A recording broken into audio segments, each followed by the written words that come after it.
En la década del 90, en el programa Agenda Confidencial de Never Araújo aparecía un joven economista y yo siempre recuerdo que mi finada madre, que entendía poco de economía, me decía, este muchacho habla de economía y se le entiende todo. Ese muchacho era y es Ernesto Talvi, director del CERES. Buenas noches. Buenas noches, Gabriel. Ya no tan muchacho. Muchas gracias por estar. Muchas gracias. Muchas gracias por por la estar. invitación. Muy bien. En momentos en que, después de años de crecimiento económico importante del país y de haber sorteado una crisis que había mucha expectativa de qué profundidad podía tener, vos arrancaste la charla, la ponencia del otro día del CERES diciendo, bueno, que el país en realidad está, desde el punto de vista económico, estancado. ¿Cómo es esto? Bueno, es que si uno toma una perspectiva histórica, y en este caso estamos mirando las cosas desde el año 55, en el año 55 el Uruguay representaba su ingreso por habitante el 50% del ingreso por habitante de los Estados Unidos. Podemos ver una gráfica. Tomado como el líder, digamos, o la potencia económica mundial.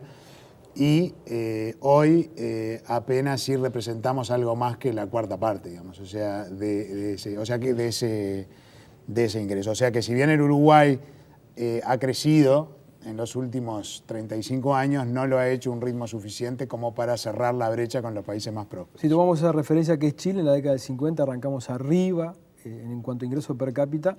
Y bueno, y hoy Chile nos dejó. Chile vivió un proceso de decadencia y luego estancamiento similar al nuestro hasta el año 90, y a partir del año 90 inicia un proceso de desarrollo pujante, y hoy está su ingreso por habitante un 40% arriba del nuestro. Vos has incursionado mucho últimamente en analizar cómo estos datos económicos del país, en este caso históricos, impactan socialmente.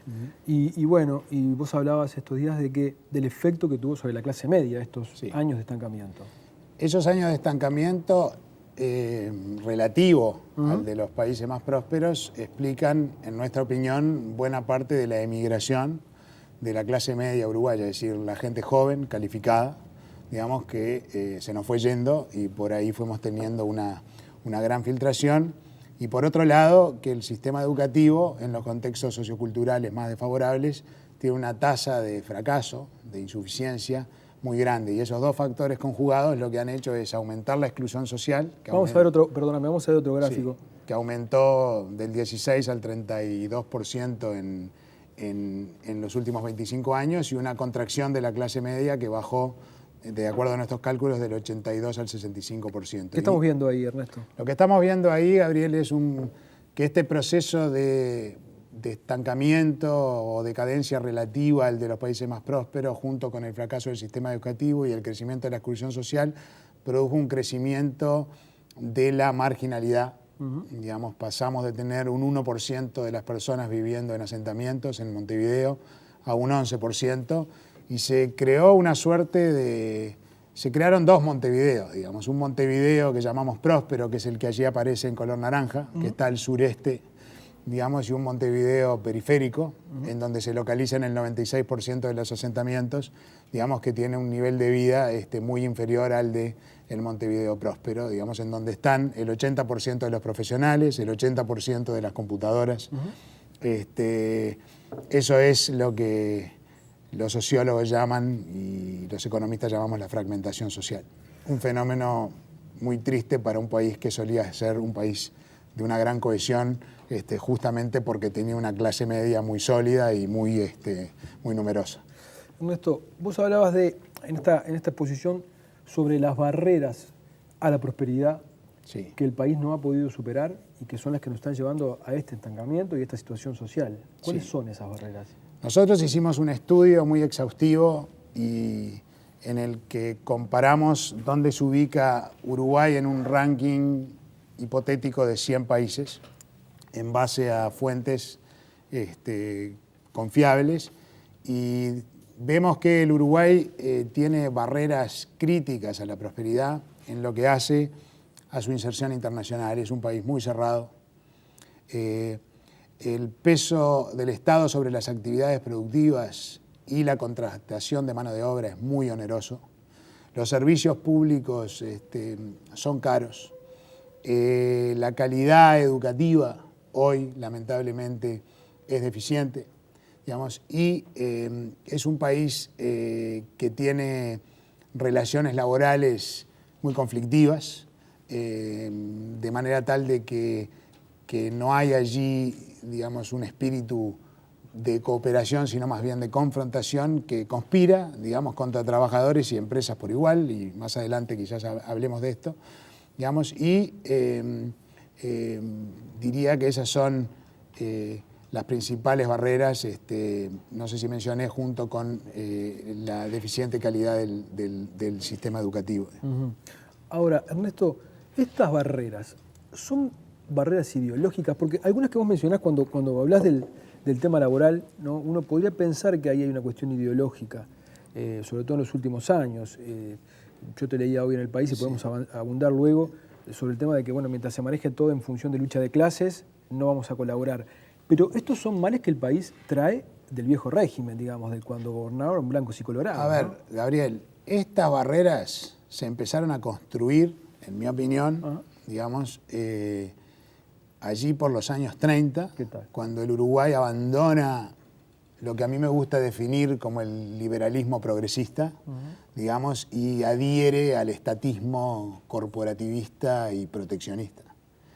Se empezaron a montar esas barreras y luego hubo intentos a lo largo de todos los gobiernos democráticos, digamos, que siguieron al régimen militar, de ir removiendo estas barreras, pero fueron esfuerzos puntuales, con éxitos y con fracasos, porque a veces los intereses corporativos e ideológicos, por más que no sean los más numerosos, son difíciles son obstáculos difíciles de remover.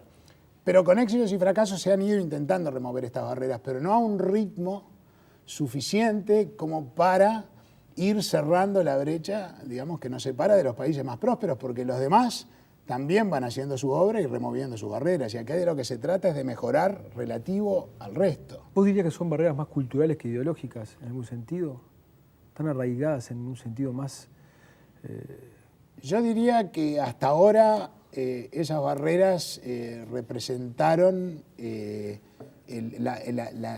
la imposibilidad de remover esas barreras de una manera integral como parte de una estrategia de desarrollo, es que la sociedad no se había puesto de acuerdo, como pasó, por ejemplo, en Irlanda, como pasó en Nueva Zelanda, como pasó en Chile, en el que la sociedad en algún momento se puso de acuerdo en una estrategia integral de desarrollo que implicaba eliminar muchas de estas barreras que hoy todavía nosotros tenemos, digamos, y que implicaba el compromiso de varios gobiernos, de 10, 15 años.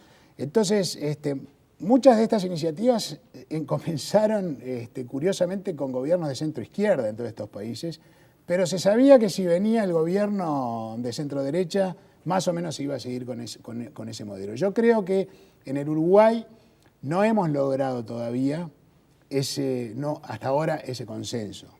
Pero, y supongo que Adolfo Garcés luego puede elaborar con más idoneidad que yo sobre esto, pero yo soy bastante optimista, digamos, porque el Frente Amplio ahora ya gobernó. El Frente Amplio mantuvo la estabilidad macroeconómica. Yo tengo discrepancias de orden técnico, pero no de orden conceptual muy graves, digamos. El Frente Amplio cumplió con sus compromisos externos a rajatabla. No hubo repudio de la deuda ni nada que se le parezca. El Frente Amplio promovió y estimuló la inversión extranjera privada y la defendió cuando la tuvo que defender, cuando antes la rechazaba. El Frente Amplio cultivó relaciones amistosas con los Estados Unidos, con los organismos multilaterales. Esto que ahora se dice fácil, era anatema para la izquierda, digamos. Entonces, ¿qué quiere decir esto? Que a pesar de la pirotecnia electoral, digamos, las propuestas hoy están mucho más cerca de lo que la pirotecnia deja ver y que por ende yo veo al país por primera vez con la posibilidad cierta realmente de construir una estrategia de desarrollo con la cual más o menos, llamémosle por usar términos habituales, el centro izquierda y la centro derecha se puedan comprometer por los próximos años. Vamos a pasar una prueba de fuego importante ahora, digamos, dependiendo del resultado de las elecciones.